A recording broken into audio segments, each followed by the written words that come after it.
वक्रतुण्ड महाकाय सूर्यकोटि समप्रभा निर्विघ्नं कुरु मे देव सर्वकार्येषु सर्वदा।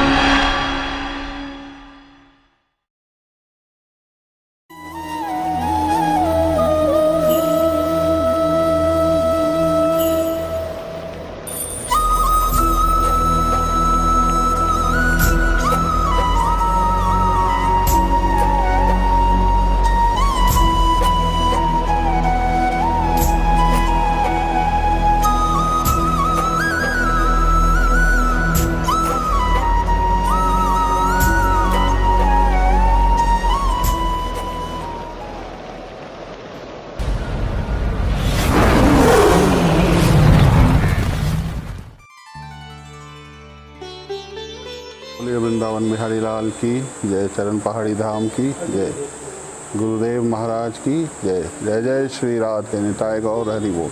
हम लोग जो अभी यहाँ पर खड़े हैं ये कुज्जू के समीप रामगढ़ जिला में स्थित चरण पहाड़ी धाम के नाम से विख्यात है। ऐसे भी चैतन्य चरितामृत में आज से 450 वर्ष पूर्व इस जगह का वर्णन किया गया है। जब भगवान गया धाम की ओर, महाप्रभु जब बंगाल से गया धाम की ओर अपने पितरों का पिंडदान करने के लिए जब यहाँ से इस झाड़ी खंड के कुंज प्रदेश होते हुए गया धाम की ओर गए हैं, उस समय जब इन सारे जंगलों के बीच और पानी और नदियों के बीच जब वो अपने प्रेमालाप करते हुए महामंत्र का जाप करते हुए हरे कृष्ण कृष्ण कृष्ण हरे हरे, हरे राम राम राम हरे हरे, इस प्रेम रूपी मंत्र मुग्ध करने वाली महामंत्र की ध्वनि का आलाप करते हुए जब जा रहे थे, तो यहाँ आसपास में जितने भी जंगली जानवर हैं वो सभी के सभी अपने अपने बुद्धियों को, अपने अपने विवेक को एक तरफ रखकर, अपने स्वभाव को छोड़कर और महाप्रभु के साथ हो लिए और नृत्य करते हुए भगवान के साथ झूमने लगे। और बाघ, सिंह, हिरन, भालू, चीता, हाथी, जितने इस तरह के जंगली बड़े बड़े जीव जंतु थे जो एक दूसरे को मारक रखते हैं, मारने की क्षमता रखते हैं, एक दूसरे को खाने की प्रवृत्ति रखते हैं, इस महामंत्र के प्रेमालाप से सब सराबोर होकर उनके साथ नृत्य किया है। और यही कारण है कि ये सारे चिन्ह जो है इन जंगली जानवरों के हर जगह जो है उदित हो गए हैं। और भगवान के अपने खुद का, भगवान के पाँव का खुद का निशान बहुत ही सुंदर जो है यहाँ पर प्रकट हुआ है। और यहाँ पर प्रत्येक दिन गुरुदेव हमारे यहाँ आकर भगवान की पूजा करते हैं, चरण की पूजा करते हैं। और उसके बाद भगवान का ये बहुत सुंदर सा स्वरूप राजस्थान से ये विग्रह मंगाकर और इनको यहाँ पर भगवान को स्थापित करते हुए इस तरह दोनों हाथों को उठाकर कि पूरे दुनिया को प्रेम की अपनी ध्वनि को, प्रेम के आग्रह को दिखाने के लिए कि सारा जग हमारा है, सब हम सबके हैं और हमारा सब कोई है। ये हाथ जो है दोनों ऐसे ही उठे, तो भगवान यही प्रेम का संदेश देते हैं और बोलते हैं कि सबको अपने अपने गलत स्वभावों को छोड़कर भगवान के शरण में जाना चाहिए और अपने स्वभाव को भगवान के नित्य कर्म में, भगवान के नित्य ध्यान में लगाना चाहिए, जिससे हमारा कल्याण हो और हमारे आने वाली सारी पीढ़ियों का भी कल्याण हो। जय जय श्री राधे निताय गौर हरि बोल। वृंदावन बिहारी लाल की जय, चरण पहाड़ी धाम की जय, गुरुदेव महाराज की जय। उन लोग का भी ले लें, वो जो हमारे लोग हैं यहाँ, ये लोग हमेशा आते रहते हैं और यहाँ बैठते हैं और बहुत ही आनंद लेते हैं इस जगह का।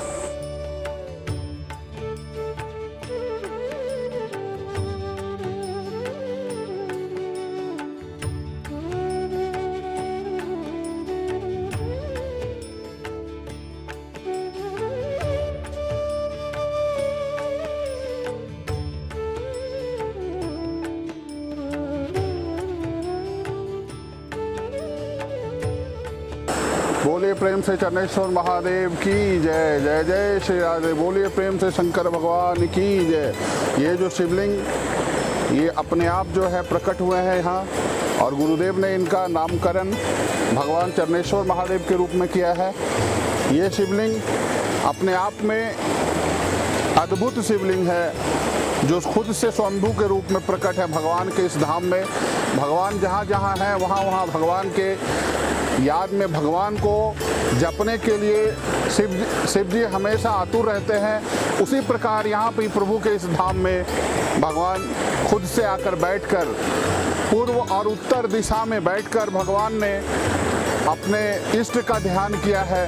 और ये चरणेश्वर महादेव की कृपा है जो आज इस आसपास के प्रकृति और लोगों पर बनी हुई है, जो आज सभी लोग फल फूल रहे हैं, सब लोग अपने अपने घर में स्वस्थ हैं, खुश हैं। ये नदी बहुत ही प्राकृतिक नदी जो सालों भर बहते रहती है।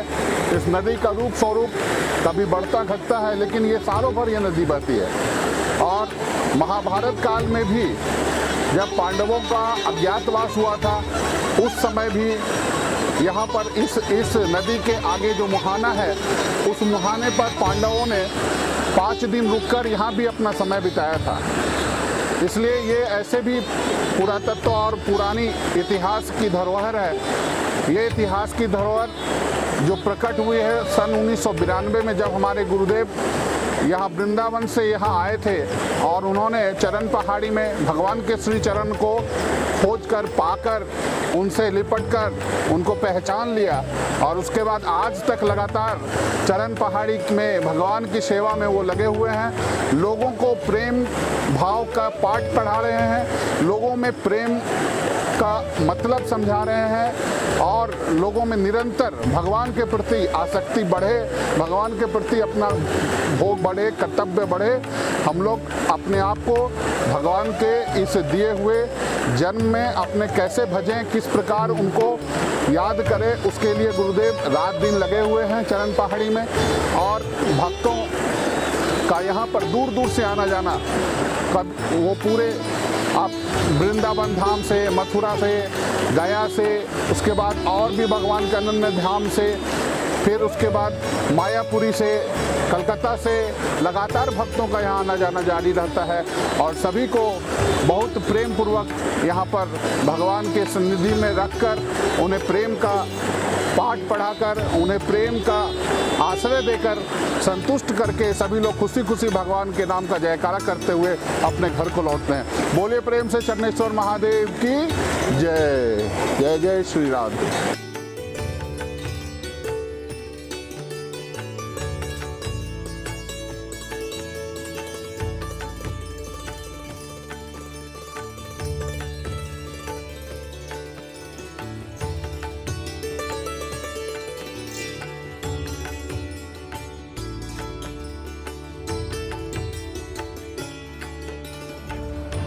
करम जिसे पुकारे वो पहुँचे गंगा किनारे, न कर मैली तो गंगा।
हम इसी में लिख दूँ क्या? हमने इसी में लिख दिए सर, मोहब्बत का वापस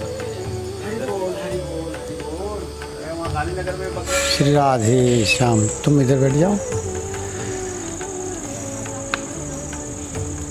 ये स्थान के विशेषता के रूप में यह माना जाता है कि श्री कृष्ण चैतन्य महाप्रभु जो कलयुग के पावन अवतार हैं, वो 18 फरवरी 1486 को धरातल पे वो प्राकट्य हुए थे। उनका हेतु केवल कलयुग के जीवों को परित्राण के लिए धर्म की स्थापना करना। तो कलयुग में अन्य धर्मों को, महत्व को लोग ना तो पालन कर पाएंगे और ना समझ पाएंगे, इसलिए सरल सुगम महाप्रभु ने हरिनाम महामंत्र रूपी धर्म को स्थापना किए। ये हरिनाम महामंत्र हरे कृष्ण कृष्ण कृष्ण हरे हरे, हरे राम राम राम हरे हरे, ऐसा यह मंत्र है जिसे 16 नाम 32 अक्षर माना जाता है। ये महामंत्र के रूप में जाने जाते हैं। महाप्रभु जी जब नदिया डिस्ट्रिक्ट में अवतरित हुए तो उस दिन पूर्णमासी था और चंद्र ग्रहण लगा हुआ था। तो महाप्रभु के आगमन, धरातल पे आगमन से पूर्व ही उन्होंने हरिनाम को भेजा और ग्रहण के छल से लोग हरिनाम उच्चारित करने लगे। तो पहले नाम आए, फिर नामी आए। उसके पश्चात महाप्रभु अपने नियमानुसार इस नाम को भक्तों के द्वारा प्रचारित किए। गांव गांव, गली गली जा कर के इस नाम को श्रवण कराते। ये श्रवण मात्र पवित्र करने वाला ये हरि नाम की शक्ति है। बोले इनके उच्चारण से जितने प्रकार की जो संसारिक जीवों के परिताप है वो नाश हो जाएगा, और चित्त में जो मैलापन है जिसके कारण से हम स्वयं को भी नहीं पहचान पा रहे हैं कि हम हैं कौन। अगर अपनी पहचान कोई पूछा जाए तो यही पहचान दिए जाते हैं अपने पिता पर पिता के माध्यम से कि मैं अमुक का पुत्र हूँ, अमुक जगह पे निवास है, यह कार्य करता हूँ आदि आदि। पर ये नाम, ये जो परिचय है, ये हमारे ये परिचय वास्तविक परिचय नहीं है। हमें कहेंगे कि ईश्वर अंश जीव अविनाशी, सहज अमल सहज सुख राशि। ये सहज है, चेतन है और अमल सुखों के राशि है। तो ये ऐसा परिचय हमारा जो है अभी वास्तविक में वो परिचय नहीं है। हम ईश्वर के अंश अविनाशी जीव हैं और स्वतः ही हमारे अंदर आनंद भरपूर है, पर उस आनंद को हम अनुभूति नहीं करते और वो एक आनंद किसी और वस्तुओं में देखते हैं। इसमें मेरा सुख होगा, इसमें मेरा आनंद होगा, इसमें मेरा खुशी होगा, आदि आदि आरोप लगा के। तो महाप्रभु जी ने इस नाम को बोले आनंदा बुद्धिवर्धनम, ये नाम जो लेंगे उसको दुख तो निवृत्ति होगा ही, आनंद का वृद्धि होगा। और इतने आनंद का वृद्धि होगा कि ये ब्रह्मानंद परमानंद भी फीका पड़ जाता है। तो इस तरह से महाप्रभु नाम को प्रचारित किए। उस प्रचार काल में ही अपने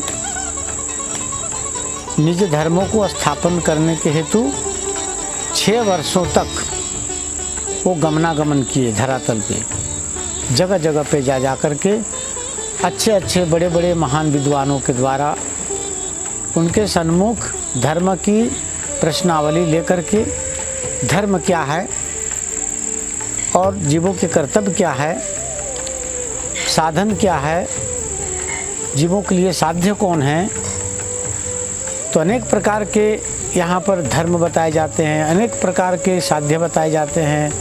बोले सभी साधनों के सार साधन महाप्रभु जी ने चुना और सभी साध्यों की सार साध्य श्री कृष्ण चैतन्य महाप्रभु को चुने। इस तरह से ये प्रचार चला। तो उसी क्रम में जब महाप्रभु वृंदावन से नवद्वीप से पुरी गए, पुरी से वहाँ वृंदावन जाने के क्रम में इस स्थान पे आए। उसका स्थान में आने के क्रम बताया गया है कि महाप्रभु पुरी से निकले तो कटक आए, कटक से दाहिने और मुड़े तो वो झारीखंड पथ आया। तो महाप्रभु के द्वारा ही ये झारीखंड शब्द का उच्चारित हुआ है और आज हम लोग उस झारीखंड को झारखंड कहते हैं। फिर वो मेदिनीपुर होते हुए, पुरुलिया होते हुए, स्वर्णरेखा नदी में अपने स्नान करते हुए, हस्तियों के जल सिंचन करते हुए, वन पथ में चलते चलते चलते इस स्थान पे आए। यह स्थान कुंज वन के नाम से जाना जाता है। यहाँ नदी पे स्नान किए हैं, नित्य अपना क्रिया किए हैं। नित्य क्रिया के पश्चात उनका प्रिय हरिनाम कृष्ण केशव कृष्ण केशव कृष्ण केशव रक्षमाम आदि आदि ये नाम उच्चारित किए, महामंत्र उच्चारित किए। उनके मुखारबिंद से नाम ध्वनि का श्रवण जो पशुओं ने किया वन में, जो ये इतने भयानक वन था उस समय। अभी कितने वर्ष पूर्व की बात है ये? 533 वर्ष पूर्व की बात है। क्या होगा इस स्थान पे, किस तरह से बिहड़ होगा वो। वन पशु महाप्रभु के द्वारा उच्चारित नाम ध्वनि सुन करके सब क्रमश सब निकट आ गए। उनके निकट आते ही महाप्रभु ने देखा ये तो 84 लाख जीव जोनी जितने भी हैं उन सब जोनियों में महाप्रभु यानी कि कृष्ण का ही एक आत्मशक्ति सबके ऊपर में चेतना रूप में विराजमान है, जिससे हम अपने को जान पाते हैं, दुख दर्द को जान पाते हैं, पहचान पाते हैं। वो चेतना ही चैतन्य है। श्वासों के क्रम उसी से चल रहा है। चेतना है तो श्वासों के क्रम चल रहा है। सबको अपनी अंश मान करके नाम उच्चारण का उपदेश किए। कृष्ण कहो आदि सभी जीव झुंड के झुंड आए थे। हस्ती का झुंड आए थे, बाघ का झुंड आए थे, हिरन का झुंड आए थे, छोटे छोटे खरगोशों का, पक्षियों का, इन सब का, वन सुकरों का, गेंडाओं का, ऐसे तरह तरह के जानवर महाप्रभु को चारों ओर से घेर लिए। सबको देख करके उल्लास हो करके कृष्ण कृष्ण कहने के लिए जैसे ही उपदेश किए, बाघ के मुंह से भी कृष्ण नाम निकला है। कृष्ण कृष्ण कही बाघ नाचिते लागेला। बाघ भी कृष्ण कृष्ण नाम लेकर के वो भुजा उठा करके नाच रहा है। हिरन और बाघ में गले से गले मिलकर के एक दूसरे में आलिंगन चुम्बन कर रहे हैं। देखो, प्रेम जो है, जीव प्रेम का ही भूखा है, और उसके जितने भी अभाव हैं वो प्रेम का ही अभाव है। प्रेम मतलब प्रसन्नता, खुशी। अब ये जो नाम के द्वारा उन सबों को जो प्रेम उदय हुआ हृदय में, अपने अपने जाति, हिंसा, भाव सब भूल गए। जो पशुता का भाव था वो भूल गए, हिंसा का भाव था वो भूल गए। अब एक हिरण शिशु को एक शेर गले से लगा करके कहता है हमें कृपा करो। प्रेम को अगर कोई पहचानना चाहे तो प्रेम ऐसा होता है। प्रेम हमेशा दुर्बल अपने आप को बनाता है, अर्थात वो अपनी हृदय को कभी नहीं, वो कहते हैं हम ही सबसे पीछे रह गए, और वो रुदन करता है एक दूसरे से, वो मदद मांगता है। वो एक ऐसा शेर जो दहाड़े तो बड़े बड़े करी अर्थात हाथीगण पलायन कर जाते हैं, वो एक हिरण शिशु को पकड़ करके गले लगा करके कह रहा है हमें कृपा करो। देखो ये नाम ने क्या प्रेम दिया हुआ है। सब उन्मत्त हो गए, उन्मत्त होकर के नृत्य कर रहे हैं, कोई चित्कार कर रहा है, कोई लुंठन कर रहा है, कोई किसी के गले से गले मिल रहा है। एक नेवले और सर्प में वहाँ पर वो प्रेम प्रकाश कर रहे हैं, गले से गले मिल करके कर रहे हैं। ये दृश्य जो पत्थर 84 लाख योनियों में पत्थर को भी एक योनि माना गया है। ये दृश्य देख कर किसमें बोलने की और समझने की शक्ति है, यानी कि समझने की शक्ति है, चलने और बोलने की शक्ति नहीं है, इसलिए इसको जड़ माना गया है। आभास पाया, आभास पा करके अपने आप को बिल्कुल एकदम द्रवीभूत हो गया। अर्थात प्रेम पत्थर को भी प्रभावित किए तो वो पत्थर पिघल करके गीले मिट्टी का जैसा हो गया। भगवत प्रेम इतना महान है, और वो गीले मिट्टी के तरह जैसे हो गए तो सब जीव तो वहाँ नृत्य कर रहे हैं, एक दूसरे को आलिंगन चुम्बन कर रहे हैं, लुंठन कर रहे हैं, वो पैर सबको दबा है उस गीले मिट्टी में। जैसे लोग अगर एक साथ में नृत्य करें तो कैसा दिखाई पड़ेगा, पंजे के ऊपर पंजा पड़ेगा, किसी को आधी है, किसी को पूरी है, कहीं फिसलन है। ठीक उस स्थान पे गौर से देखो तो वो दृश्य दिखाई पड़ता है। इसलिए ये जो प्रेम के नाम में जो इतनी शक्ति है, उस शक्ति को महाप्रभु ने इस स्थान पे प्रमाणित करके दिखाया। पशु पाखी झूरे पसान बिदरे सुने हजार गुण गाथा। ये पशु पक्षी भी झूम जाते हैं, अपने जात पात की, कर्म की, कलाप की सब विस्मृति हो जाता है। इस तरह से ये जो नृत्य के माध्यम से पैरों की जो उनको वहाँ छाप पड़े, जब महाप्रभु वहाँ से अलग हो गए तो उस नाम ध्वनि ना सुनने के कारण सब विस्मित हो गए। ये जो स्वर सुन रहे थे कहाँ चला गया, इतने जो आनंद दे रहा था वो कहाँ चला गया।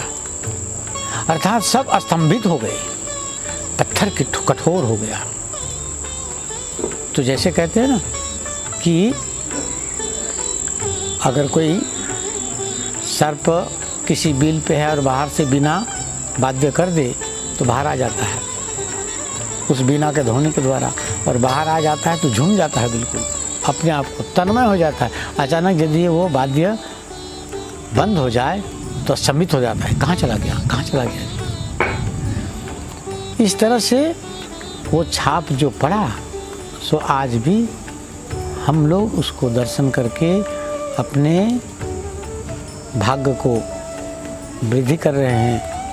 अगर उनमें से थोड़ी भी रति हो जाए, थोड़ी भी समर्पण हो जाए तो जो नाम महाप्रभु ने धरातल पे छोड़ रखे हैं, इस नाम के कृपा से हम अपने आत्मा कल्याण भी कर लेंगे। ऐसा महान स्थान है, इसको सीधा सीधी कहते हैं कि प्रेम विगलित स्थल। ये प्रेम के द्वारा पत्थर पिघला वो स्थान है। आज चट्टानों में उसकी शक्ति विराजमान है, पर हम अपने ही कर्मों के ऐसे जितने अपना जो वो प्रारब्धों के कारण मन इतने मलिन हो गए हैं कि उस चीज़ को अनुभव नहीं कर पाते हैं।